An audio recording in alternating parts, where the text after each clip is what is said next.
Hi, let us today look at assessment criteria 3.2. Assessment criteria 3.2.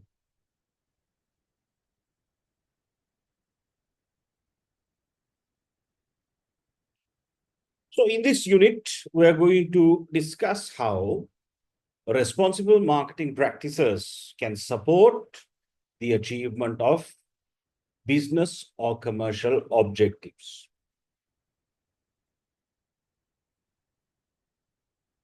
In particular, we are going to look at these indicative content.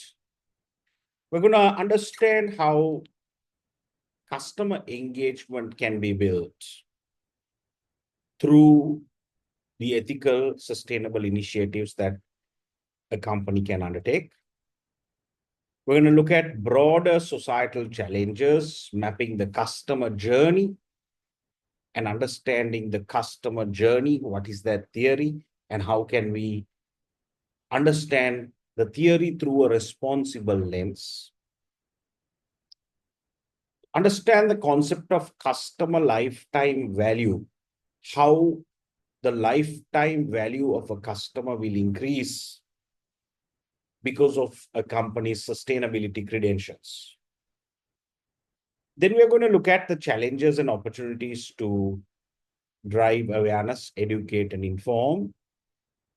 Then finally, a theory, the customer ladder of loyalty, and we will discuss it through the responsibility lens and customer trust. So let's delve into these theories. So we've discussed this on many occasions, the Patagonia example, the case study of Patagonia. Clothes that are made from other clothes. And the company that ran an ad that said, don't buy this jacket. When every company says, buy this jacket, they said, don't buy this jacket because you don't need it. Only if you need it, buy it. So they are one of the case studies for being a responsible company in terms of sustainability marketing, ethical marketing, green marketing, societal marketing. And sustainable marketing has been defined as a socially and environmentally responsible marketing strategy that meets the needs of consumers and businesses, whilst also preserving and enhancing the ability of future generations to meet their needs. So we looked into this definition some time ago. We looked at the concept of ethical marketing, applying high standards of ethics and morality when making marketing decisions. And some of the examples we looked at was the Google example on antitrust. We looked at how Puma is rethinking its packaging. And the Toyota Environmental Challenge 2050. We discussed these examples in prior chapters.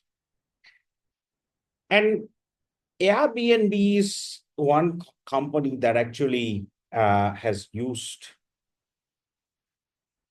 the responsible lens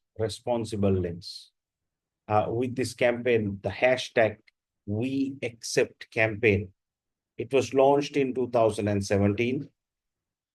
The target audience were donors, minority people, householders. The core message was we accept, hashtag we accept. You deserve to belong. That was the unique selling proposition. So this is a company that sells space, rented space, Airbnb, you know that. This is a company that is in the tourism industry.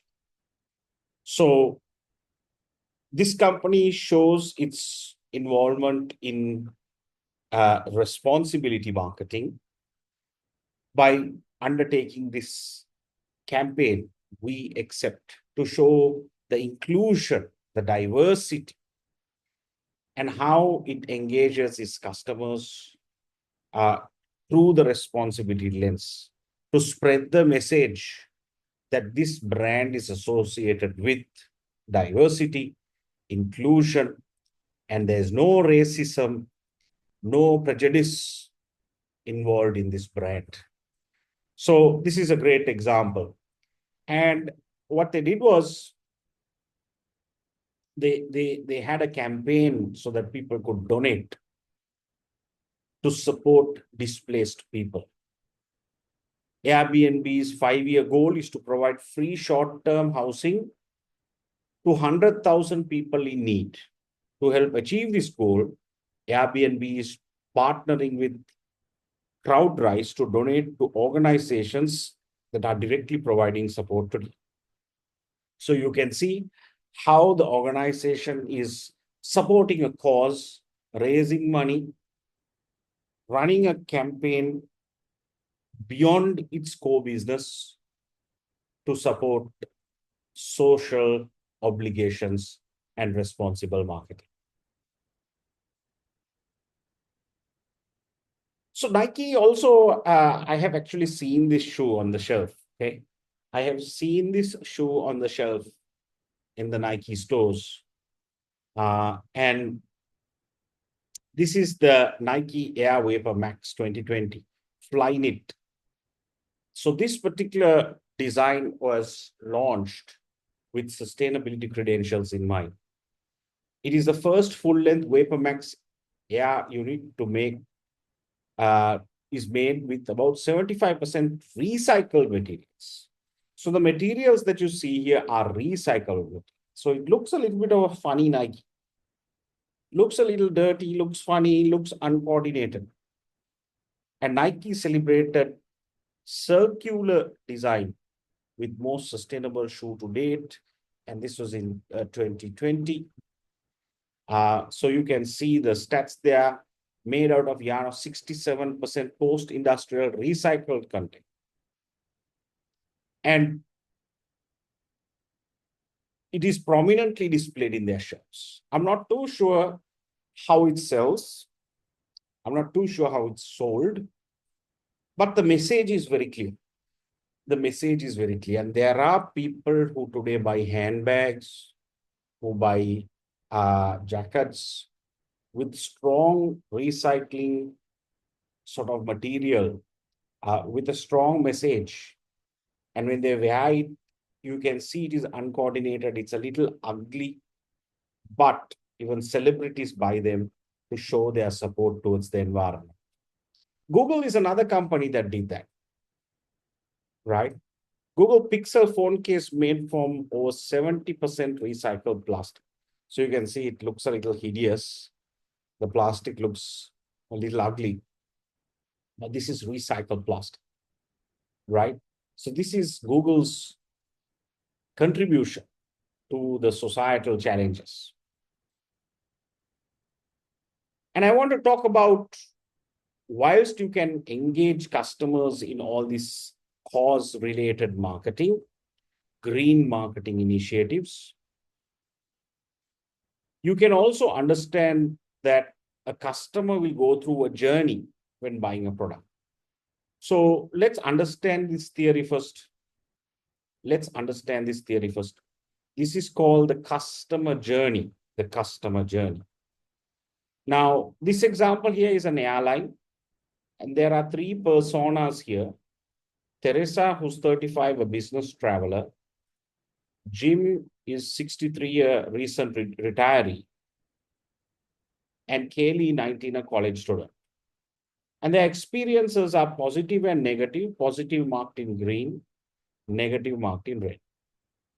And you can see the different channels they use in an airline, the different channels they use: website, mobile, app, social media, phone, in-person, chat support.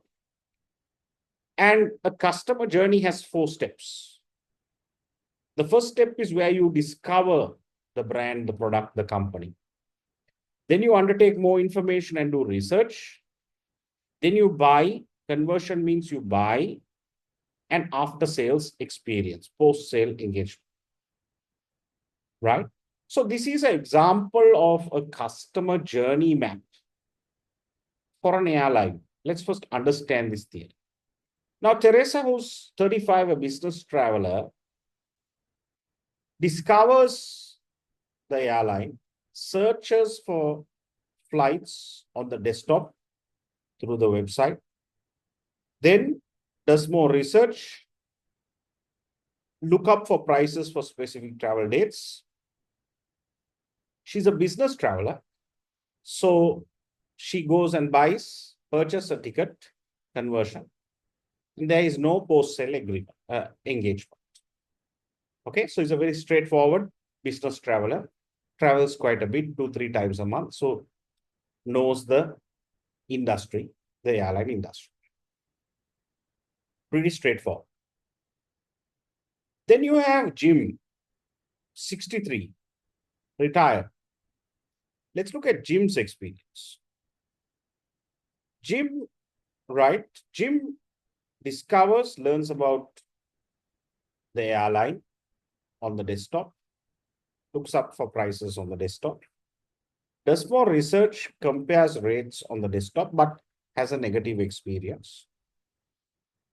Then get help deciding a flight through chat support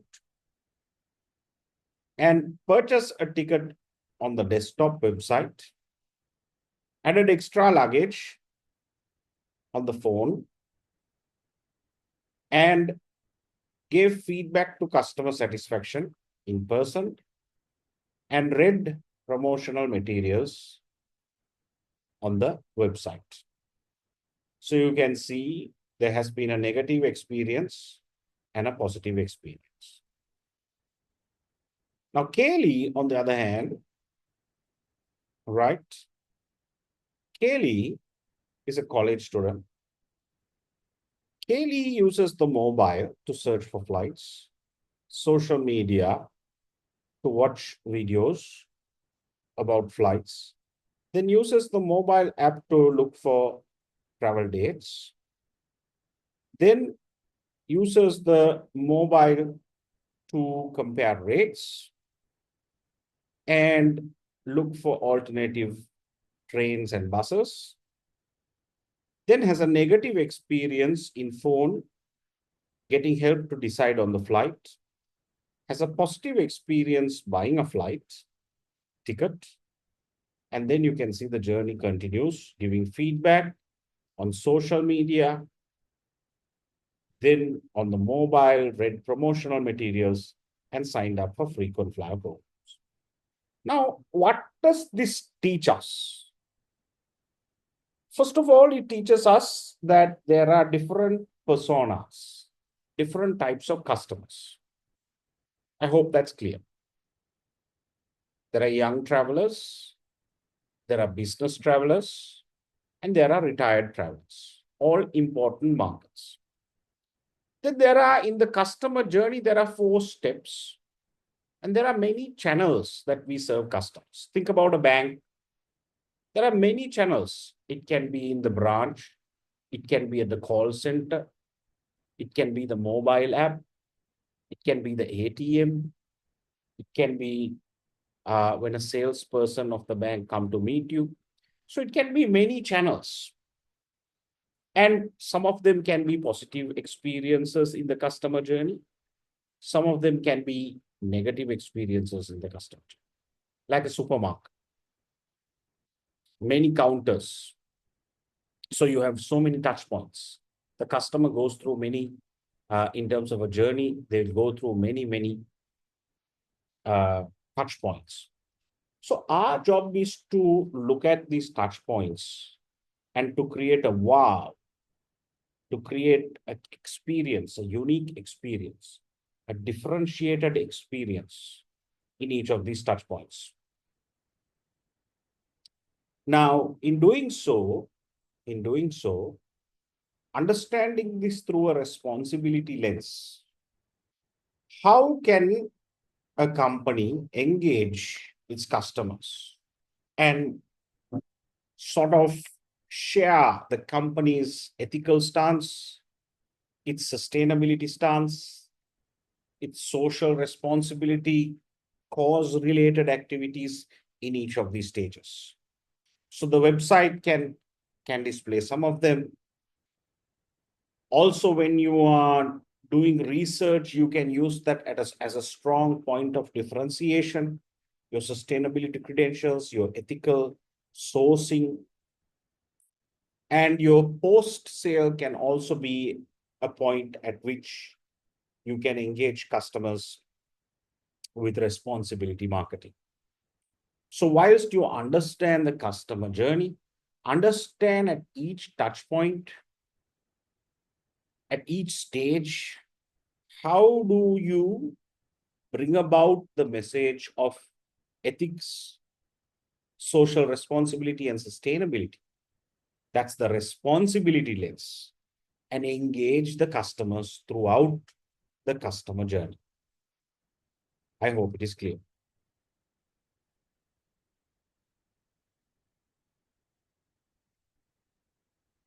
So when you look through mapping the customer journey through a responsibility lens, right, there are many stages in terms of awareness and authenticity.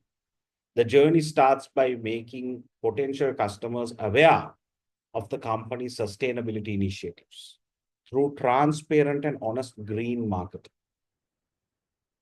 This can involve using facts, certifications, clear, credible storytelling to communicate the brand's commitment to sustainability. Consideration through education. During the consideration phase, where you do research, provide detailed information about the sustainability benefits of the products and services. This could include information on sourcing, manufacturing processes, and the life cycle impact of products. Eco-friendly packaging and distribution during the purchase stage. So these are all ways in which the sustainability or the responsibility message can be passed on at each touch point throughout the customer journey. Going into more factors, ethical and transparent transactions, engagement and community building, supporting sustainable recycling, and all those other, types of concepts that you can put forward to the customer. So I want you to read through this and understand. These two slides are important. Read through this and understand your company's customer journey. You're working for an organization. Think about your company. Think about your company. Think about the channels. Think about the 4 stages the customer goes through. Think about the different personas. And then think about these 2 slides. How can you bring about these messages throughout the customer journey? It is doable. First, you have to strategize and do it in paper, and then train your staff and put it into the policies and practices so that all frontliners at the touch point can bring out the message of a responsible marketing angle to the organization. And you see, responsible marketing can also increase the lifetime of a customer. Customers who are engaged with the brand may stay longer with the company. And the more they stay with the company, the more the life of a customer increases with the company, the more profits you'll earn from that customer. So the concept of customer lifetime value is, right? The concept of CLV is customer value, which is the average purchase value and the frequency of purchase into the lifespan. How many years the customer will remain with you? How many years the customer will remain with you? So the average value he spends into the number of years. And then obviously, the more he stays with you, the more he continues to buy, you are then increasing the lifetime value of the customer. So it is a metric. Customer lifetime value is a metric that represents the total net profit a company can expect to generate from the customer throughout their entire lifetime. So why we are learning it here is to understand that responsibility and sustainability and ethical marketing can increase the customer's lifetime value. And you will get more profits, more revenue from the customer, even as his loyalty increases over a period of time. Right? So he's trying to say there, customer lifetime value may be increased with increase in responsible marketing practices. And then we look at some of the challenges and opportunities to drive awareness, educate, and inform. Right? What do you mean by awareness? Awareness is just to say, hey, I'm here. So typically these types of campaigns create a lot of impressions, but don't usually drive a lot of conversions. So when you are doing your campaigns on sustainability or reputation of a brand, one way to do it is to create awareness. Awareness is to say that you are there. So some customers don't know you are there. You take them from the unawareness set to the awareness set. Now you are aware that you are there in the world. But that is not enough. Just because a customer knows that you are there as a brand or a product, that won't do you any help. You need to then take the customer to the next level. Inform. Inform is about a bit more in-depth. So it's beyond, hey, I'm here.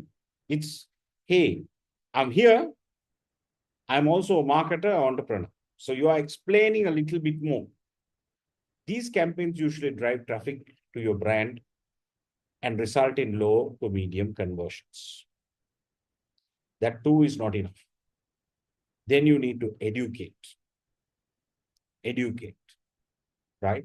Educate is the most in-depth way to communicate. In other words, to say, hey, I run a marketing agency focused on B2B or B2C marketing using whatever technique. So now you're going into details of what you do, right?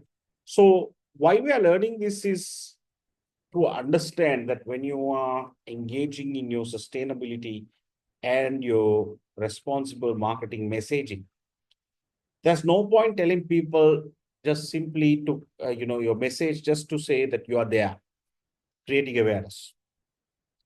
You need to inform and go beyond informing, you need to educate.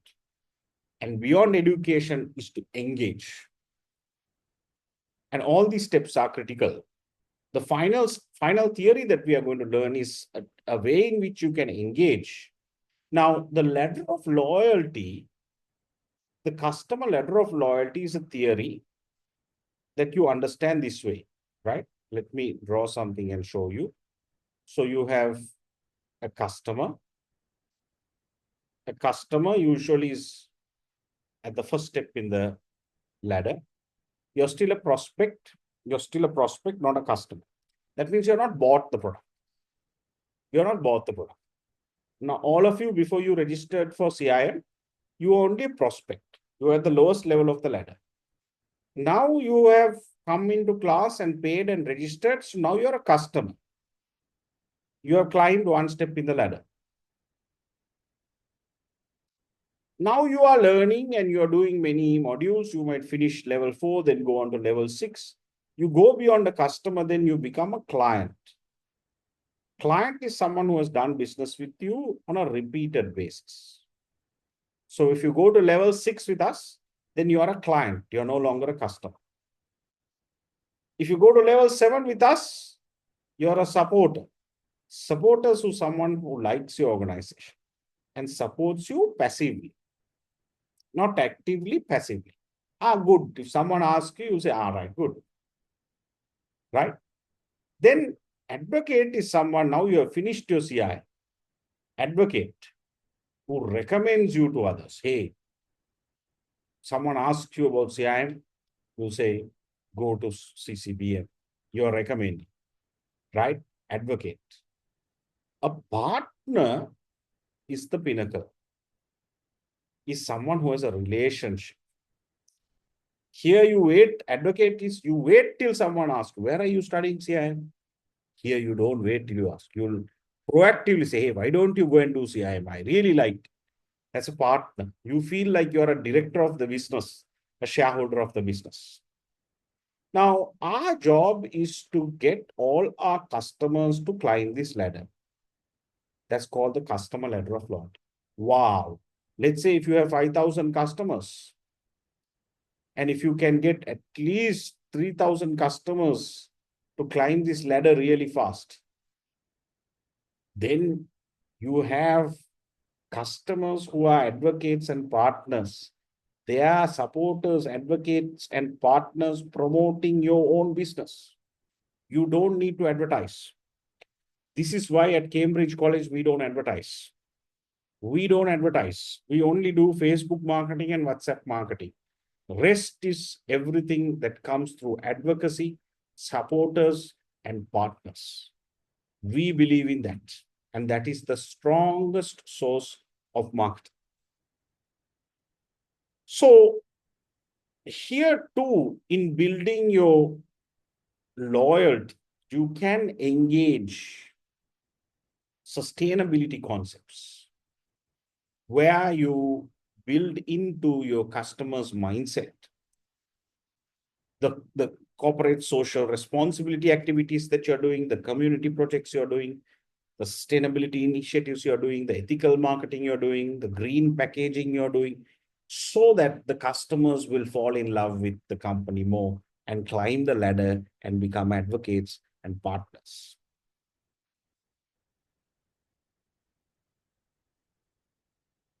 This is sort of amplified in this diagram, where it talks about how corporate social responsibility, CSR, in the long run will create customer satisfaction, will build corporate reputation, and increase customer trust. And that will create customer loyalty. So in other words, the more you do your CSR effectively, the more loyal customers you have. That is the relationship we are trying to build. And to initiate customer trust, responsible marketing can increase customer trust. All right, that's it from assessment criteria 3.2. Please watch all the videos and do the mock exams. We will be going into the final assessment criteria next. Thank you.